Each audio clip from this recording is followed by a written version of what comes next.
Hey, yo, Rod, look, man, this is how we going to do this. We're going to do it all the way, Rob, man. I want to welcome you guys all into Crucial Conversation. This is Dr. Armstrong Studios. My name is Dante Harris. This is episode 18. I got a special guest straight from Tacoma, Washington over here. He came to put it down. He came to talk about some things. He's one of the brilliant minds of basketball that I've come across in my days. Started off, he was one of those point guards. Let me say, what it is. He kind of could see the floor well. He knew how to run the team. You know what I'm saying? So when he transitioned to being a coach, I was like, yeah, that makes sense. Because I've been calling him Ra since I was like about 11 when he was Lil Ra over at the Boys Club tripping. So RACHI, my guy, man. What's up, man? Welcome to Crucial Conversations. I'm so happy to be here. I've been bugging you about 15 years to get on here, so I'm happy. Oh, come on now. Come on now. I told you it's just a matter of time. You got me in the process and we both been busy, you know what I'm saying? But you're here now. I'm You're here now, man. Happy to be here. Yeah, for sure. You're my first guest that I'll be having in Dr. Armstrong Studios, my personal studio. So I've transitioned my music studio into a podcast studio, invested in myself, start believing in myself, start turning this thing into a little business. And just following the light, man. I took this path, not knowing where I was going, and it's just, I'm having fun with it and trying to get better at it. I like it. Yes, for sure. So first of all, great. Hey, it's looking special back there, bro. It's looking special back there. Oh, there's levels to this too, man. I got the camera. My camera's tricky. I can do some things. I got the little forest back there. Y'all see it? Oh yeah, you look like you're about to recruit somebody.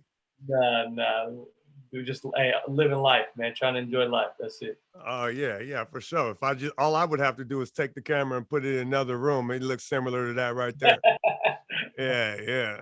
I just need a little more soundproof, and I'll be doing all kind of other stuff, skits and the music, and so right. Try to get a little vibe going on. Okay.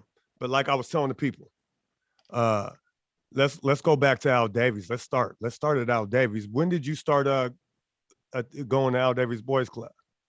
Man, maybe third grade, second grade. I don't know exactly, but I do remember the first day I went. I went with the Curtis brothers, Abdullah brothers, James Curtis, Maurice Curtis, Jamal Abdullah, my best friend. At first we lived on 9th and Cushman. So we walked 9th and Cushman to Al Davies, which is on 17th, or some people say 19th, but up there on Grant. And it was a nice little walk right through the hood. And I remember clear as day that first time we went. It was basketball. For me, that's what it was. So just got to hoop, and it was amazing, unbelievable. We ended up moving a couple years later to 18th, and the Boys and Girls Club being a couple blocks away, which was nothing, which was great for me later. So that part. Yeah, for sure. Yeah, I started going to Boys Club. I believe I was in 5th grade. Okay. Yeah, I was actually 4th or 5th. I was going to Stanley, and it was right there. Where'd you live at when you went there? I lived on 23rd and Ash. Okay, it's going down 23rd and Ash too. Yeah, I lived at 23rd and Ash. Then was the late 80s. That was the Ranger days when the shootout happened with the Rangers. Man, yeah. See, crazy. Yeah, I was growing. Yeah, I walked to school over from there. You know what I mean? And so like the walk through the hood is the walk through the hood. You know what I mean? Yeah. But yeah, I walked to Stanley, and right after the bell rang, it's basically the same parking lot. So I would just shoot straight over there. I'd be over there, and I just signed up for that last bus. You remember they have the little vans that'll ride you. Yeah. Yeah. Facts. If you could go. Yeah. Stanley kids usually caught the 9:30 van because they could walk right across the street. I had to catch the bus, so I typically took the 9 o'clock van to the People's Center. Yeah, that's how it works. Yeah, you get on the van, and that's how you move the ramp. You maneuvered. You got that sign up. You get your people with you. Yeah, you go. You come too late. Well, you don't get on no van. You figuring out a way to walk home with a group of folks. Oh yeah. Then you got to click. Yeah, you be like, all right, who's all walking? Which way y'all go? I remember those talks too. Yeah. It's a real thing though. That was a real thing. Are y'all gonna walk through the field, or y'all gonna walk this way? You know what I mean? Like that was which way you gonna go? And are you gonna walk straight, or are you gonna go through the different streets? You know what I mean? Because you couldn't go down certain streets, and so certain street. Yeah, I was comfortable in anywhere, and you could be tough as you want to, But I promise you, when I was walking with a bunch of people, we would not go down certain streets on purpose. On purpose. And there were certain streets you had to be on your horse once you hit that corner. You had to know if you heard anything, you got to be on your horse. It's time to run. Certain days of the month too. Hey, if it was certain days of the month, you just don't deal with that side of the neighborhood. Literally. Yeah, I'm not even going over there. No, it's like people can't fathom that's a real thing. And I never really thought about it growing up. It was just our neighborhood. But then I look back, like, bro, we couldn't walk down the street on this day. We couldn't walk down that street on this day. And during the certain hours of the day, we can't walk down that block. And it's just normal. That's just what it was. It wasn't no big deal. It was just normal. Yeah, yeah. I mean, what those things, like growing up in that situation, I mean, we didn't know it then, but that kind of helped me later in life. Absolutely. Because I've always, since a child, I was good at reading my surrounding areas quick. No doubt. I can go anywhere and I can look in people by body movements and reactions of people in a certain area. I'd be like, okay, that's not where I need to be right now, or this isn't where I need to be, or that's not, I don't need to be around that person. You know what I mean? I can sense the energy and feel it like, you know what, I'm leaving. But that's what's good about the Boys and Girls Club. Like, you can get all that outside the Boys and Girls Club, but inside of it, you were good. You could do whatever you wanted. That's what. So I had a conversation with some people. I did their Legacy of Hope speech about how it was for the Boys and Girls Club for me, and how it changed me, and how it helped me. I love the People Center. I grew up 2 blocks away from the People's Community Center, and I love it. But it was just so different. The wall inside the walls of the People Center was accepting of all people, all ages, all whatever you did. You could be a gangster, you could be a person on the street selling this and doing that, and they'll accept you all. And we all had to figure out a way. With the Boys and Girls Club, you had to sign up. They had to find out who you were. You had to pay your little money. And it was only $10 a year. We had 4 of us, and sometimes we didn't pay for a year. Like, we couldn't afford to pay for a year. But the People Center was just so different. You're really playing basketball with dudes that say, if you foul me, I'm gonna beat you up. You got to figure out how to guard them without fouling them. Like, the Boys and Girls Club was so different. You just go in there, you're getting your hoop on, you're competing. Different dudes from other teams are coming to compete on different days, but outside of that thing was wild. Inside of the People Center was wild. So just different, you know. Yeah, it was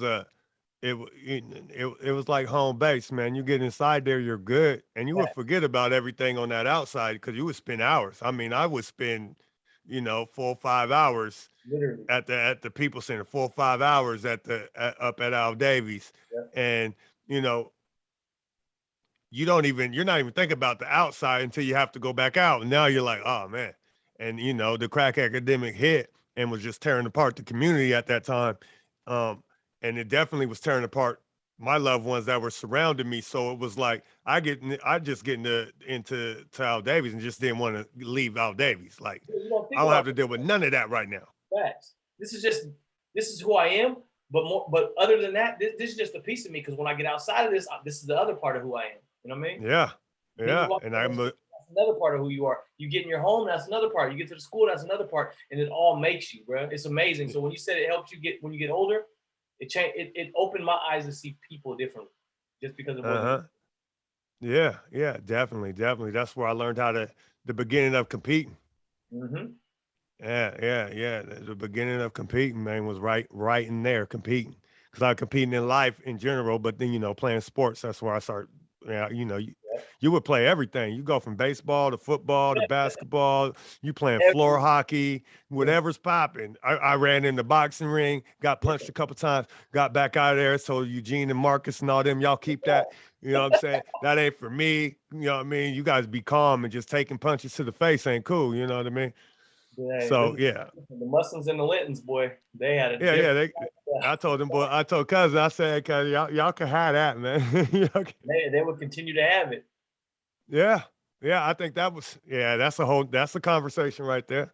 Oh, they had some special people coming out of that, man. Yeah, definitely. Shadow boxing in there for about 3 weeks, and they try to make me choose between basketball and boxing. Said, what, y'all do this. Oh yeah, for sure. I'm gonna have my cousin gonna come on here. We're gonna talk about that a little more. We're gonna get into that boxing. Well, who comes on here? I'm gonna have cousin Murray and Eugene get on here. Mustang. I might have Ike on here too. Right away. As soon as you get in there, we doing the sit-ups. 1, 2, 3. 1, 2, 3. Then after that, you got the ding, ding, ding. You're in the shadow boxing just the whole time, bro. Like, man, I'm not gonna be fighting myself in this mirror. But if you don't do that, you get in that ring and get pop, pop, pop, pop, pop upside your head. And Lit out. the boxing club, and we had the Olympic boxing coach in '96. We had so many pros, so it's not like they don't know what they're talking about. They know. We had the world champion. I mean, shout out to Emmett Linton. Like, we had world champion. I mean, even before him, we had more champions. But he's been really instrumental in helping the kids. And anything I ask him to do for the kids, he does. So I got to shoot him a shout out. Yeah, for sure, man. Yeah, I've seen some videos. My nephew was over there working out with him. Trey was over there getting it in. Right. Yeah. He thought he had hands. I was like, let me see the video, man. He was doing a little something, you know what I mean? You know, tight. Super tight. he was out there working. Hey, boxing will get you going though, as far as conditioning. That's next level. Absolutely. That's next level, man. I mean, when you're talking about some of those guys that were champs out of Al Davies, they were next level. There's next level type things, like, you know, Emmett was next level. That was ridiculous. Him in his prime was a beautiful sight, you know what I'm saying? And those are the type of athletes. But there was also those athletes that I even remember that didn't come, you know, were at the boys clubs, and then got involved in other things. And then by the time we got to high school, it's like, damn. I mean, that were way gifted athletes. I remember Sean Portia was one of the most gifted kids when we were young. I don't know if you remember Sean Portia. Come on, man. Come on, man. Hey, he's a monster. He's a savage. That dude is, and he's always treated like Sean Portia was special, but he's always treated me like a brother, or like a little brother, like always looked out for me and all that. And so there's not a dude from that neighborhood that I really don't know. You know what I mean? Yeah. I don't care how much older they are. I mean, if they're my dad's or my mom's age, it's different. But anybody that's 55 and younger, I guess until about 25, I don't know the little younger dudes in 25 right now, but I know them, and then I have a relationship with them. You know? Yeah. That's one thing about you. I've picked up. You were early on communicating. You were early on keeping in touch with people. You was always a great communicator. And I noticed that as I start working on myself, becoming a better communicator, actually talking to people. Because I walk in the room and know people and won't talk. Oh yeah. And for a while, people used to be like, "Man, what's wrong? What's wrong with you?" But the truth is, you know what I'm saying, I'm a natural introvert. Yeah. And I get anxiety when I get around a lot of people. And people a lot of people didn't know that. Yeah, that's important, man, to be able to communicate that, because there's a lot of people like yourself, and now you're on a platform where a lot of people are going to see you. But it's okay to teach those people you can be an introvert and still be able to communicate safely and have a conversation with people and block out the rest, right? Yeah. I mean, that was, it was a process, and I'm still working on it. I mean, even this podcast is part of that. It's part of my journey, coming out and communicating. Before my mom passed, she wanted me to come out and start talking more. Than my brother, who passed, we were going to start a podcast. He passed, and then I started the podcast in his name. So rest in peace to my mom, rest in peace to AIM, Aaron, you know what I'm saying? So, but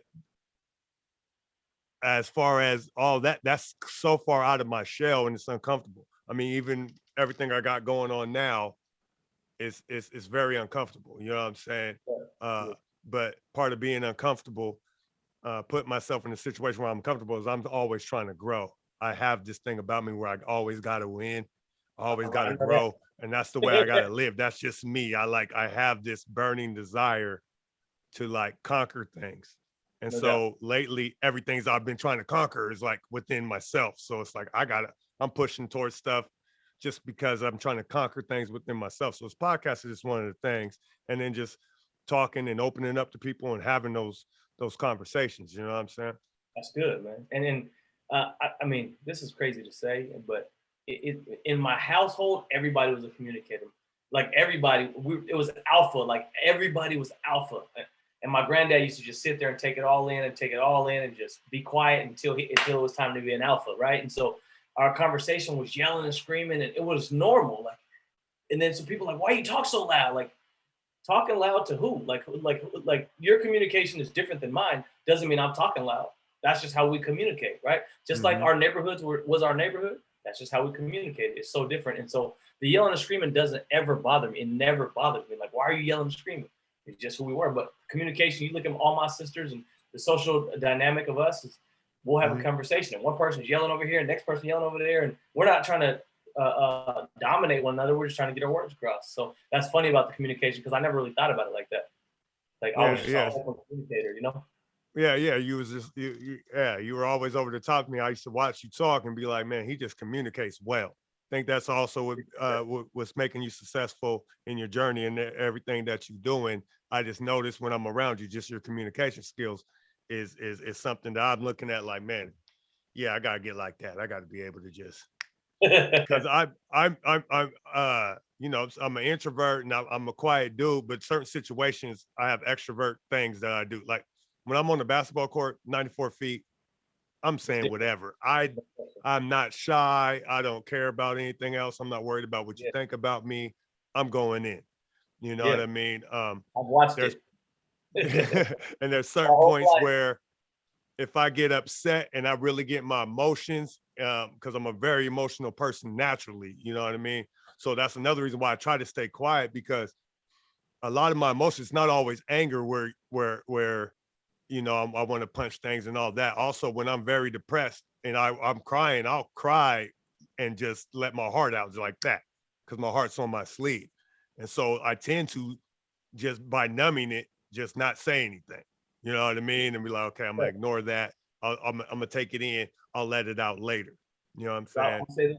What I've learned is anger is a secondary emotion. So there's something else that caused that anger, right? And so, and then you get to depression, the third piece of it. But and if we can address what happens before the anger, then we can have an easier conversation. But when you get to that anger, anybody gets to that anger, you typically can't have a normal conversation. So you be able to block out whatever is angering you and just be able to address it, then you can have a normal conversation. That's why it takes us to calm down first, right?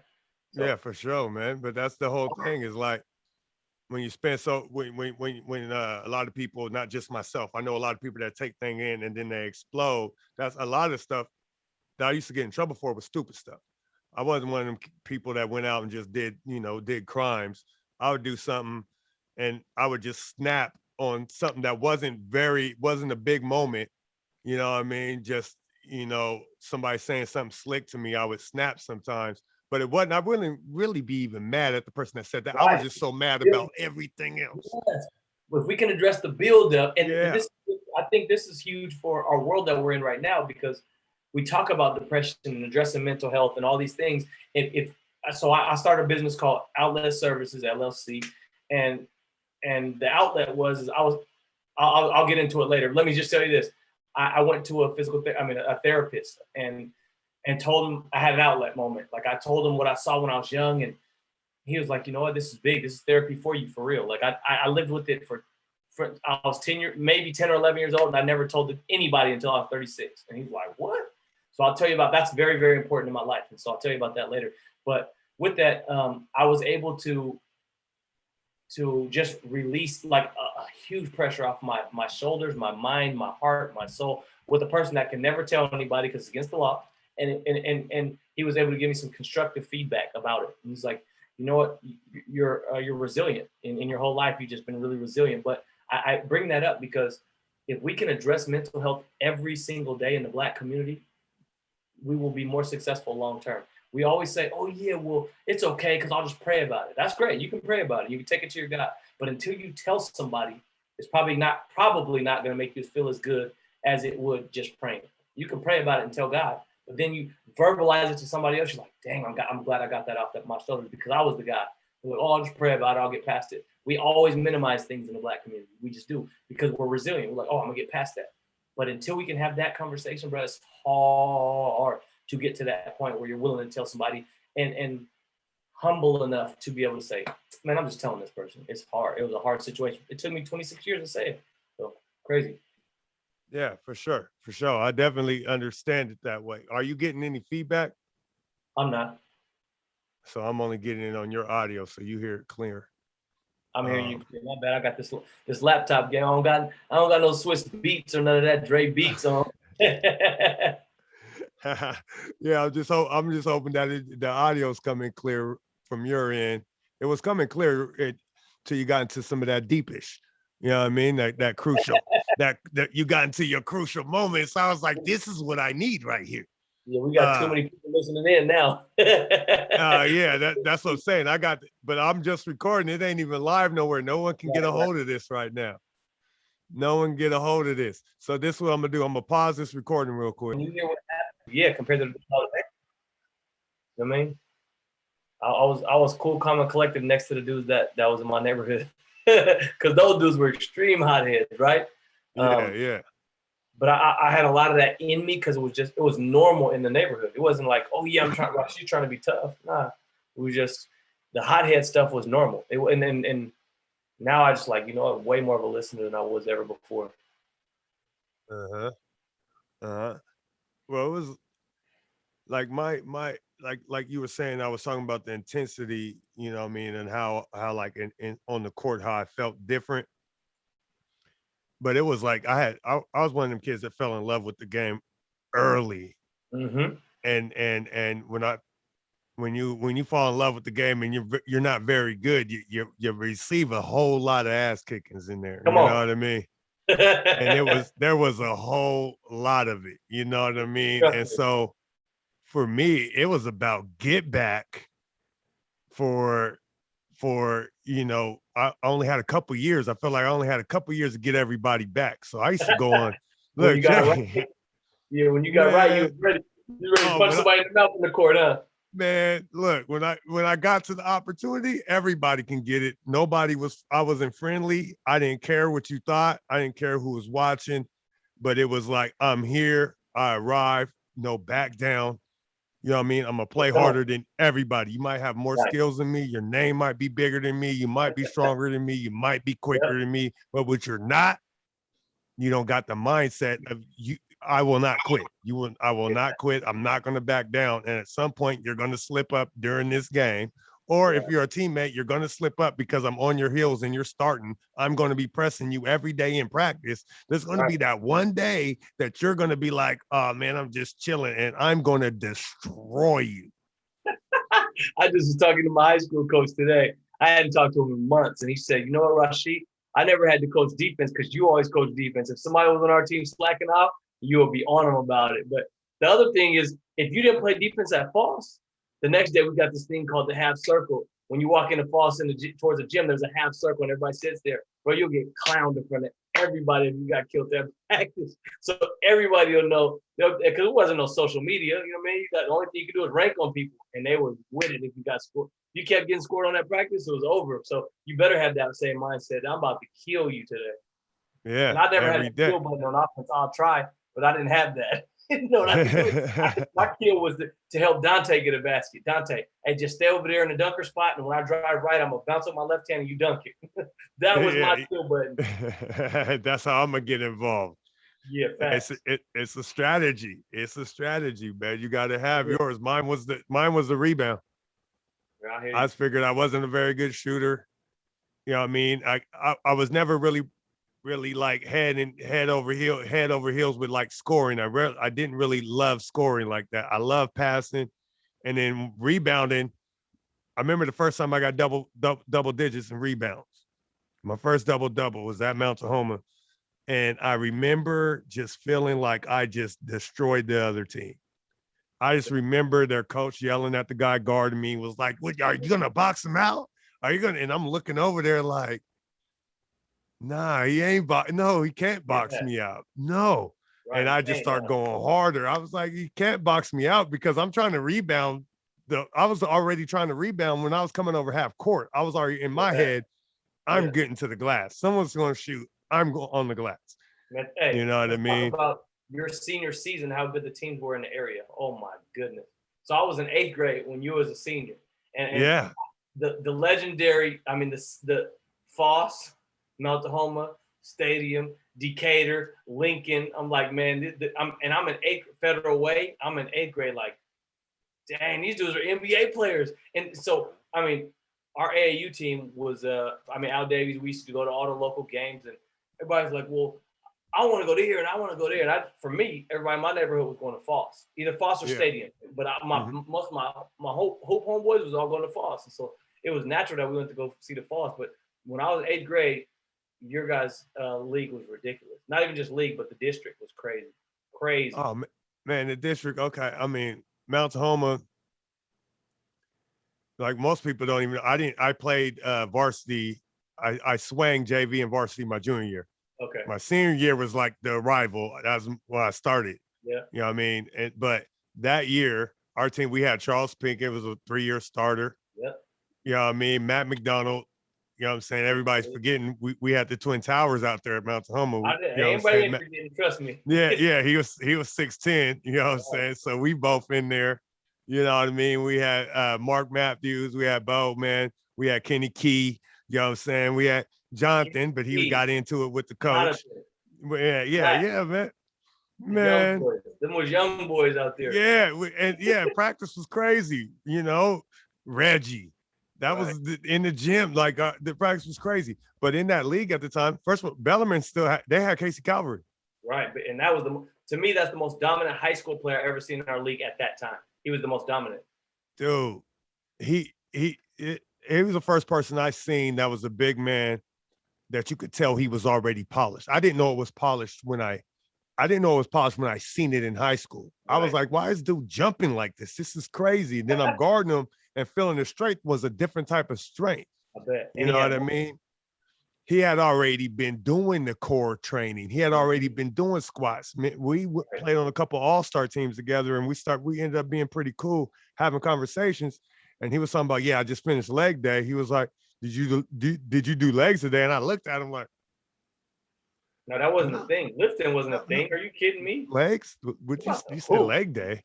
What are you talking about? He was like, I did squats and hand cleans today. I did squats and cleans. I was like, yeah, man. I was like, that's why you jumping like that. I was like, but nah. I did in the following year. I was like, I need to get on these weights and start lifting with my legs. Mm-hmm. But they had him. But then when you go to Foss, they had Terry Moon in them.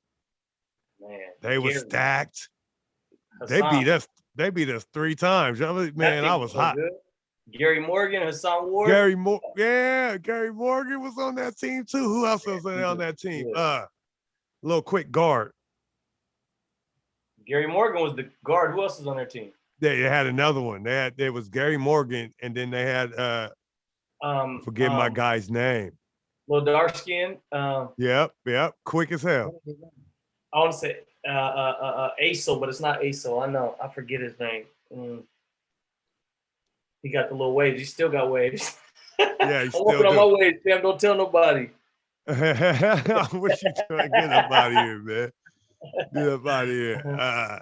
But yeah. Is this something? But then Stadium was good. Was Wilson good? That was Chris Hipper. Yes, Wilson was good too. Yeah. They had Jeremy Holland. Oh, Jeremy Holland was one. Josh Tiggs, right? Yeah. Yeah, and those guys were here before them. Ivy was the year before that yeyear. Yeah, so they was all there. And Phil Tiggs was at Stadium with Hipper jumping out the gym. Crazy. Man, so your guys' league was crazy. It was wild. Then, that's when Enoclaw had Big Scalabrini. Yep. So when we got the West Central District, he was in the building. Decatur had that was Q. The best position I ever seen. Man, it was crazy in there. Let me tell you this. So Senghor Mobley, shout out to Senghor Mobley and Torrey Hunter. They came back to Al Davies, the only professional athletes to ever come back and give back. They did a camp. And so for me, I always tell Torrey, I got to work with Torrey at Eastern Washington, that because of them, honestly, I always think about giving back because nobody else did it. But Senghor walked into the West Central District with a white Nike pullover. He had the baby blue Nike stripe and all white pants, white shoes, everything. And we're like, dang, that's Senghor's. Senghor comes and sits right next to me. I'm like, Senghor, man, this is an NFL player, right? I didn't know no NFL players at that time. And that's the same. I'm like 5 rows up on the basket, on the basket away from the door where Quincy was getting all the dunks. So shout out to Quincy, you know what I'm saying? But I'm an 8th grade boy looking at Quincy Water like, man, this is Michael Jordan, dude. Like, and then the most dominant West Central District appearances every single night, though. It didn't matter who he was playing against, just dominating, bro. So that's my memory of the West Central District. Like, man, I hope it's like that when I get there. And so I'm lucky enough to have that same opportunity when I'm a senior. And we don't have no Quincy Wilder, but we got Curtis Allen, we got Keenan George, we got Demetrius Crosby, we got CJ Massengale, we got all these dudes my senior year at West Central Districts in UPS, and it was just a build up, man. It's crazy to think about. For me, because I grew up where there's no transferring wasn't a thing. We're not just gonna go play for any AAU team. There was maybe 3 AAU teams in the whole area. You know what I mean? If you made it, you was on a team. If not, you sat out. So that build up, I'm hyped now. Like I'm hyped now. I remember because I can feel the energy. I can smell the popcorn at UPS, all that. Like just think of that, man. But I was a young boy watching you guys, and then I got my opportunity to do it. It's unbelievable. So it's different now because now if it's not going well at a school, you just transfer. I mean, you go to a school that's good. And so there's no loyalty. Like people always talk about loyalty. There's no loyalty with your area that you grew up in. There's no loyalty to the school you're going to go to. I mean, it was a big thing about where you're going to go to high school. Yeah, definitely. I remember that. I remember, I ended up Mount Tahoma because, of course, I moved. I was supposed to go to Foss. I was at Jason Lee, graduated, supposed to go to Foss, switch foster homes. I was switching foster homes that summer, but I had to. I wouldn't have played basketball at Foss ever if I'd have went to Foss. It was about to be over for me. I just ended up in a situation where they switched foster homes right on time. You know what I mean? I was in 8th grade, going into high school. Wasn't really dealing with the wrong crowd, but I definitely wasn't avoiding it either. You know what I mean? And so that's how I was. That's exactly how I was. Like I wasn't trying to be no gangster. I wasn't, but my partners was gangsters. Like that's who they were. My cousins were gangsters. My uncles were gangsters. Like it wasn't I was trying to hang out with them. These are just the dudes the people that I really love. That's what they did. You know what I mean? And so I couldn't help but to be around that. Yeah, for sure. Yeah, man. Yeah. So I ended up, that's when I moved to the East Side with the Andersons, with Jonathan. Yeah. So that just, basketball, and then I end up at Mount Tahoma, and I don't know nobody at Mount Tahoma. So what I'm gonna do? I just started hooping. Stay out of trouble. That's the main thing.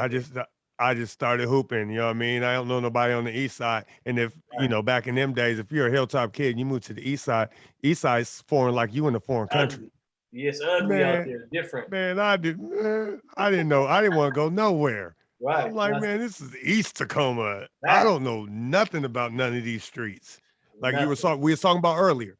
When you leave out Davis, you know what street to go down, what street not to go down, when to go here, when to go there, when the bus move. I got to the East Side, I didn't know nothing. And the East Side is big, like huge, so spread out. It's unbelievable how big it is. So there's so many different streets that you should avoid, but you just don't know, right? So let me ask you this: since you do all the question asking, don't give me no political answer. Who was the single best basketball player you saw at Al Davis that you saw with your own eyes? Billy Brady.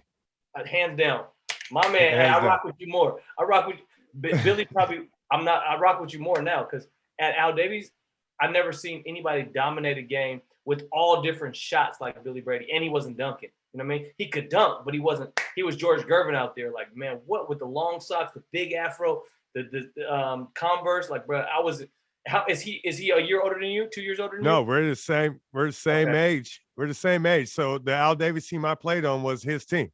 With Sean Laporte and those guys? Yeah. I was on the Al Davis team with Billy Brady, and with his dad was the coach. Yeah, I got to be the ball boy for that team. So they was mad at me one time. I was just always in the gym, right? And so Mr. Brady, I couldn't make this up. Eric Overgaard remembers this. He was like, he was telling me that I had to stop shooting, but I was shooting free throws on the side hoop. So when I went down there, I was shooting free throws. And Mr. Brady was like, man, these guys can't make free throws. Rachi, come over here. I made 5 in a row, and they had to run. He was like, Eric Overgaard reminds me all the time, man, you should have missed one on purpose. I'm like, nah, bro, I can't do that. Ask him when you see him. Say, what about Rachi and the free throws? He'll start cracking up laughing. I didn't think that was just me being in the gym, but I was the only one that got to stay in there. I was so lucky. Yeah, man. Yeah. Unbelievable. That's funny that you said that. Because people I witnessed Billy do some amazing things, man. Because we'd go to tournaments and Billy would just destroy the whole other team by himself. I bet. He'd give him like 50 in the boys club game. He's giving 50 effortless, and it's just pretty. Bulldogging you. He was stepping around like Euro step. He was moving. He was already doing the Euro. He was already pulling from 30. Man, this is like 89 and 90. 89, 90, 91, Yeah. 92. He's already jellying. He had already he was already finger rolling like this. Minute finger rolling like Yeah, that. he was already It was special, looking man. that thing up, man. Yo, So I mean, he was ahead of his time and all that, man. But I'm just telling you, that whole time I'm thinking Billy's going to the league. Even when I got to high school and everything was going down, I was like, man, everything's going to work out. Billy's going to end up playing. He's going to the league. I had no doubt in my mind. Me too. But think about this, though. They had a great family structure, terrific family structure. Mom and dad, they had little brothers that were all hooping. And so that just shows you what the gangs can do to you, man. Like, and shout out to Billy Brady. That's my man. His brother Kevin, me and him, we always been close. And but the gangs can just, once you're in, take you a whole different world, man. It just destroyed who he was. And he'll say it like, man, hey, it was what it was. That's just part of me, you know? So yeah. I've talked to him since then. We ran into each other a couple of different times and we talked about it, man. And it's just it's unfortunate, but it's one of them things that it's life. It is life. No question. It's life, man. It is life, man. He's living his life. He's alive. Everything's good. Right. You know what I'm saying? Everybody goes through their ups and downs and their struggles. And it's just like, when I see him, I just, hey, look, man, I just got to show him love. Yeah, I got a lot of people that come up to me and look at me as a basketball player, and they, you know, they idolize me or they looked up to me and they have these deep conversations. And anytime I get the chance, if someone asks me, like you just asked me, the first thing out of my mouth is Billy Brady. Hey, you gotta know him. So every time they show me love, I'll be like, yeah, I'm nice. I did my thing. Billy Brady was hard. The hardest dude of my generation come out of Tacoma is Billy Brady. I hear that. I respect that. All the way through high school. I'll give him all the way through high school because I still think he was the best all the way through high school, even though he didn't play all those years. I think even if he would have showed up his senior year and played, he would have been the best player in our league. That's crazy. Yeah, I'm pretty sure. Even with all that and not hooping, if he would have showed up in the gym, because I actually seen him play again around then in my senior year. We were at Mount Tahoma. He came to Mount Tahoma, and we were trying to see if we can get him back in school, get him into Mount Tahoma. I was with it, man. I was trying to pull all the Trey cards. I was, by then we was running Mount Tahoma. I was trying to pull them, make moves. Guys were slipping on what we was doing over there. That was a movement like no other over there at Mount Tahoma. The way we did that was next level, and we ended up getting caught up with some other things. People started banging on us, but that wasn't the intent of Trey Foe when it started. That wasn't the intent. Gangs came to get us when we weren't banging. Right. So then they jump your homeboy, and now they're coming over here, and so it ended up getting forced into some things. But that's a whole deeper conversation. But that's what's real though about life. And so what's funny is I can't remember what podcast I was talking on. I was talking on a podcast, and they were asked, Circle Top, and I was talking about all these different. Shout out to Hayes, David Hayes doing Circle Top, but talking about all these different dudes, all these different gangs. So for me, the house that I lived in was directly behind the Fish House. I also lived in a house that was 3 houses down. And when I lived in that house, the Hoovers that moved from California lived in our basement. But right next to us was some people from neighborhood. And on the other side of us, across the street from us, were some Hilltops. And so everybody was mad at me that the Hoovers are at our house, but I kick it with these dudes like nothing. And those are just my friends. They're all Crips and they're all different neighborhoods, but those are just like family members. I was partners with them before they became Crips. You know what I mean? And there was multiple days in my life where like, all right, RACHI, you're getting put onto our gang. There's multiple days in my life. Okay, today you're getting put on our gang, and our gang, like, fam, I could do whatever you guys are doing without being a Crip. You know what I mean? I'm doing everything you guys are doing every single day, and then I'm going to the People Center, and then I'm going to the Boys and Girls Club, and I'm getting my hoop on. But after that, we can kick it. We can play video games, or we could be on it, whatever. You know what I mean? I'm not. I wasn't intrigued by that. But the other thing is, I had some big homies. Big shout out to EPA, Eric Posey, who looked out for me, told me don't be a gang member. He told me, Little Dangerous, don't be no ganger member. HP, don't be no gang member. This ain't for you. They kept telling me, this ain't for you. This ain't for you. And they knew my mom. My mom wasn't going for it either. You know what I mean? So shout out to mom. They weren't trying to let mom would have put them hands on you, boy. My mom wasn't playing. She would have put you off the hood. My mom wasn't playing, man. That's a fact. Yeah, for sure. For sure, man. Yeah, man. It was the good old things. But like, so what we was talking about? We was Billy We're just Brady talking then about threw Mount the us home into and Billy back. Brady. We circled right back to the hilltop, didn't we? Yeah, but it's what we knew, you know what I mean? And it's who made us. It's what made us, you know what I mean? And so Yeah. everybody has their little story and this, that, and the third. And so if it wasn't for the hilltop, I'd have a different perspective in life. Everybody would. Wherever you're from, you have a different perspective. And so my perspective is to real quick scan the room and see who's in there. That's because of where I grew up. I found I avoided when I was overseas, I avoided problems like that. Because you don't really know. I learned quick overseas. There was an old head though. My first team when I went over there was dude was like 32. I was 22. He put me up on game right off top. The first night. He was like, hey man, we're gonna go have this beer. You know what I mean? I'm sitting at the bar with the man. We had a couple beers. I'm 2 beers in. I stopped and looked at my beer like, he was like, oh yeah, there's more alcohol in the beer here. I'm not thinking nothing of it. You know what I'm saying? I was like, dude, come on, man. He was like, yeah, you gotta watch that, man. That should be enough for you, young fella. We wake up at 6 a.m. They put us on the bus. We had a game in Sweden. So we went, yeah. And so I'm hungover. I don't play very well. You know what I'm saying? There's 3 Americans. We got home. There's a bus ticket. They sent the other dude home. So now there's only 2 of us. Yeah, one game. Yeah. Sent him home. So I'm like, oh man. And but during the whole time we played like 3 games when we were out there. And he just put me up on game, man. He was just like, look, man, you got to be who you are. He was like, man, and just keep your nose clean. He said, only tell them what you need to know, what they need to know. He was like, keep your nose clean, man, and you'll be good. And I avoided a lot of problems because when I did go to parties or whatever, I'd just slide in. I would slide in on my little solo dolo. I'm there. If anything looks kind of funny, okay, boom, I'm hopping. I already got my cab out there. I'm hopping in the car. I'm going. I'm right back to my spot. But it was always about reading the room, especially when you're in a foreign country. You don't know what. This is all somebody else has said to me. Yeah, it is. Yeah. Yeah, this is all somebody. I don't even know what you got going on, man. No Dude told me, yeah, man. I ran into a dude from the Aryan Nation out there, and I didn't even know he just bumped into me.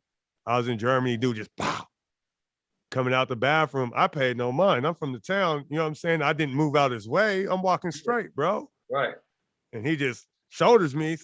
I turn, and then my teammate walks up and just starts talking to me. He was like, hey man, we're gonna get out of here. They're over there. And I mean, but you're in Germany. That's a whole nother type of skinhead situation. I bet. You know what I'm saying? But I was after that was the last time I went to that little bar. Yeah. Stories to tell, many stories to tell, right? Man, yeah, for sure. But let's get into this. So when did you get into when did you decide you wanted to be a coach? You know what's crazy is you might laugh at this, but did you ever do Young Life? What? Did you ever do Young Life, like the Christian group? So Young Life is a Christian group, and Young Life for our neighborhood at that time, there was late night at the Downtown Y, right? And so Downtown Y late night, Young Life van used to come pick us up. You know what I'm saying? So the Young Life van used to have like 17 stops. Boom, we get to the downtown late night, and they'll take us. But so I'm in 6th grade, and we're selling candy, and we're doing whatever we do, trying to make some money in our pocket. Literally candy selling vans, and every Friday night they come pick us up. We're going to late night. We're doing Young Life. But they took us to camp in California called Woodley. Or no, I'm lying. They took us to a camp in Portland called Breakaway. And Breakaway was just a Young Life camp. And so I gave myself to God at that point in 7th grade, right? But they also told us to write down our 3 dreams. You'll laugh at this, right? So 7th grade, I couldn't make this up. There's 3 things I wanted to do. Win a high school state championship. And I prayed every single night. High school state championship, played basketball at Duke, and be a college basketball coach. I prayed every single night on my mama, on my life, every night. Those are the 3 things I want to do. Every night I prayed for those. How crazy is that? 2 of the 3 came true. I'm about to say, that's pretty good right there. I bet you can't guess which one didn't come true. Yeah. No, but honest to God, every night for my entire life, those are 3 of the things. Not that those are the only thing, but those are 3 of the things that I prayed for. since I put my and we wrote it down. Like we wrote it down. So a guy named Chad Davidson was our Young Life leader, and he had him. He's writing a book right now about our Young Life opportunities that we had. So he talked about that he made us write our deals down. So those were my 3, and I ended up being a state championship in 2000 at fall, which is incredible, but it was a dream of mine. I didn't play at Duke. Coach K didn't want me, so I'm not mad at Coach K. And then I became a college basketball coach. So blessing, man. How crazy is that? But speaking into existence, I live by that. There ain't no question about that. Yeah, it's still doing that. Hey, hold on for a second. Hold on. Yeah, man, you can't be having little cheap mics over there. See? Don't think. Hating on me. Nah, hey, it could be on for 17 minutes. On 17 minutes and 1 second, it's gonna bring you some ring back. Is that what it is? It might be a timing thing because it did happen right around the same situation. Because you clear as hell now. Okay, so good. But yeah, how crazy is that though? That was the deal. So that's wild, man. That's wild, man. So you gave your life to God, and then you did a lot of prayer, and 2 out of the 3. Is that crazy? Yeah, I'm processing this. I'm not saying because I gave myself to God, that's what happened. I'm not saying that. I'm saying I finally said, you know what? I believe in God in 7th grade. I went to church my whole life. Like I was like, I believe in God for myself, not that the church has put on me. Now, I have some healthy arguments with the Bible. I have some healthy arguments with the Quran. I have some healthy arguments about Jesus and this and that. And so I tell people I'm a believer. I believe that there's a God. I do. I really believe there's a God, a greater power. I don't. Your walk with Christ and God and Allah, that's your walk, whoever you are, right? And so I choose to not argue with people about that because everybody has their feelings, and it's okay. Feel how you want to feel. But I do think that there's a higher being that's looking down on us. And so when I pray to God, and I just say, hey, God, whatever A, B, and C is, and I'm thankful for the opportunity to be here another day.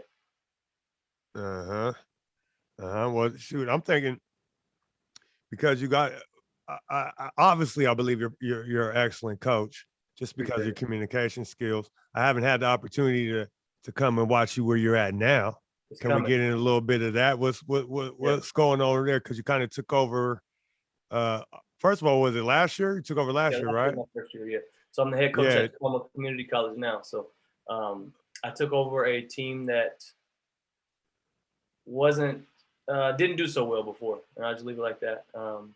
They only had 6 players, and they brought a manager on and had 7, and so I got a roster full of 18. Like I plan on having a roster full of 18, and there's a lot of local guys that I think deserve opportunities, but then they got to show it once they get here.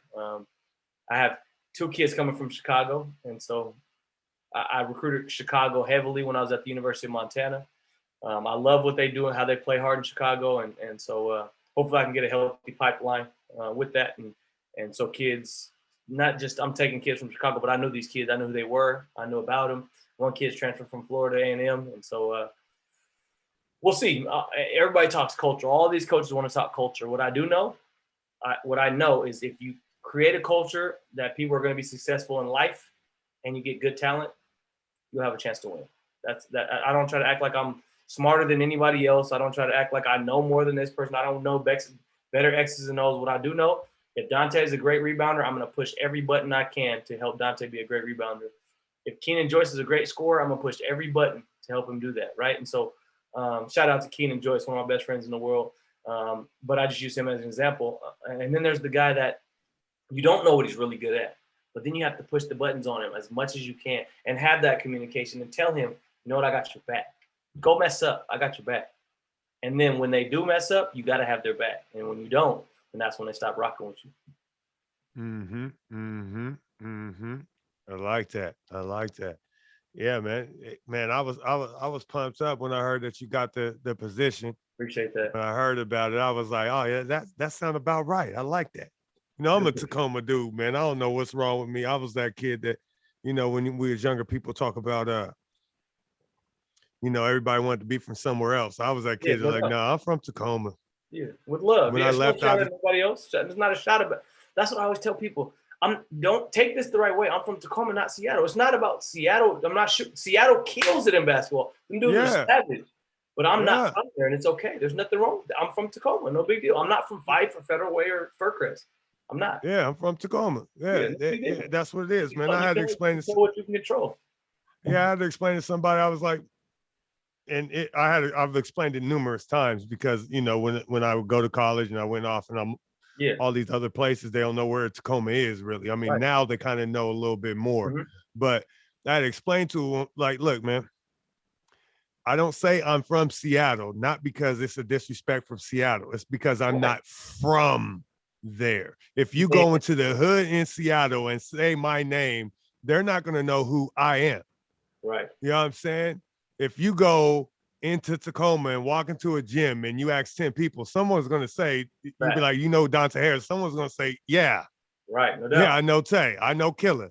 I know, we know him. Mount Tahoma, you know, Al Davies, Jason Lee. They're going, you know what I'm saying? So I know, like we were talking, I know the blocks there. I know generations of family there.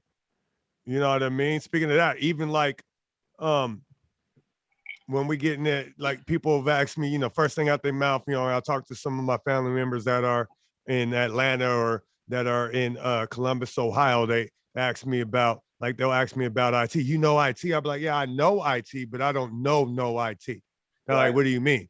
I know IT's father. You know what I mean? I knew IT's father when I was a boy. He hung out with my uncle. No doubt. I mean, that's how I know him. When I was a little dude, I was hopping in the back of the Camaro. We was riding out. They're bumping music. Him and my uncle Billy, and they kicking it. I'm in the backseat having the time of my life. That's what I know. I know Pitt. No question. You know what I'm saying? So when Pitt has a son, and I'm in college, and he's coming up, I'm just looking like, hey, that's Pitt's boy. No question. No question. You know what I'm saying? So as he starts succeeding and doing what he's doing, I'm loving it because that's Pitt's son. When I see him, I show him respect because I know your father. I don't really know. Hey, man, salute, man. Keep doing your thing. No question. I know his father now. Getting in the whole IT thing since I just got it there. Hey, look, man, I might have to. No, it's better if you had the mic closer. I'm not being funny. Like, I can hear you way clearer the closer the when mic. I was right here. It's way so much clearer. Yeah. So this is what, man, I got hyped up the other day and had already seen him. Goodness. Look, hold on. Hold on. Before we get to the 81 in the summer league, look, a couple weeks prior to that, I was just scrolling Instagram and I see him and he's in Atlanta, right? Yeah. And I think he gave them boys like 50 something. 65, right? So look, so I'm like, oh man, he's doing it. So look, a couple weeks later, I see him down in the Drew League, right? Murders down there. 37. Yeah. Then comes up in the Drew. Then comes up here, goes for 81, right? But he says he's going to 70. He told people ahead of time I'm about to get 70. And he gets 81. I was on the live stream when they were talking about that. He said he was going to go for 70. I was watching Maul talk, and they were talking about it, man. And so I'm thinking in my head, so after he does all that, I'm like, dang, that boy is killing. And it registered. Then I was sitting down and just got hyped up. I was like, man, that's young Pitt, man. Right. That's that heart right there. That's that fire right there. I was like, if that's so Tacoma, this boy went on a killing spree. This man said, look, man, I'm back, man. I'm about to go out here. I'm about to attack and put it on. I'm gonna go on a little tour and give all y'all some work. Yeah. He went on a tour. And then I'm thinking this in my head, right? So then, you know what I'm saying? I realized I followed him on one account on Instagram, my personal account, but not on Crucial Conversations. You know what I'm saying? So I go in there, I find him, boom, I go. So then I'm just scrolling through his stuff. I was like, no, then this would really have me hyped, man. Had me hitting weights. I wouldn't hit the weights hard. look, because it was so Tacoma. I appreciated him so much. If I had his phone number, I would have called the man. Look, he had it on there that he was going on tour and had shirts made. Yeah, no doubt. He's a savage. Hey, you know what? I was like, ooh, I loved it. I was like, slow grind. There's no slow grind. I say this humbly. I say this I've never seen a person as thirsty as him to be great. Like I've never, yeah, Kobe, but I don't know Kobe. I didn't see Kobe like that. Like around here in the Northwest, I've seen a lot of dudes. I've seen dudes from all the way from Southern Oregon all the way to Canada. I don't think I've ever seen a person that is willing to work as hard as he is, and when the ball gets tipped up, is going to go as hard as he does every single game. It doesn't matter, man. You could be at Life Christian playing against the kids, and that dude's going to be in there trying to kill every single time. It doesn't matter. And so it makes sense what he's doing. Like, it makes sense because people always talk about, oh, yeah, I'm going to go so hard. I'm going so hard. You know what's the best thing about that 81 to me is he did the 81. He's like, oh, they forgot about me. But guess what happened the next morning? He was at 7 a.m. running lines. Like, bruh, this is not a game for him. This is his life. This is his legacy. This is what he wants. This is how thirsty he is. And so for me, I love seeing it because I know IT. We have conversations. We text here and there. And, you know, he gets on me because I hit him on social media all the time. He's like, man, just text me. You know what I mean? Like, I'd rather hit him on social media. When he gets it. He's like, just text me. But with that, his mindset is to kill. And he's like, little dudes aren't remembered a lot. Like, he's like, I'm trying to be remembered. The last thing I could say in that regard is that he's done all the talking. He's done all the work. Now somebody's got to give him opportunity. Now, I don't know if a top tier team will. I hope they will. Just give him opportunity to come be the 8th or 9th man and let him rock. But whoever does give him opportunity, they're going to be happy. That's a fact. They're going to be happy. Yeah, for sure. Yeah, for sure, man. Yeah, it just brought me pride, just the climb, and that he just continues to keep going. You know what I'm saying? And in the way he did it, because I'm processing. I was like, man, this guy kind of went on a little killing spree. You know what I'm saying? I'm thinking in my head, you know, the way my mind thinks. And I'm, you know what I mean? I'm going, then I go and scroll. I was like, oh, no, this is all with intent. This is murder with intent to kill. He did this on purpose. Somebody better do something about this. Watch me what I do. I'm going to play against these NBA players. Watch me. I'm going to play against these NBA players. Watch me. I'm going to play in this tournament. Watch me, fam.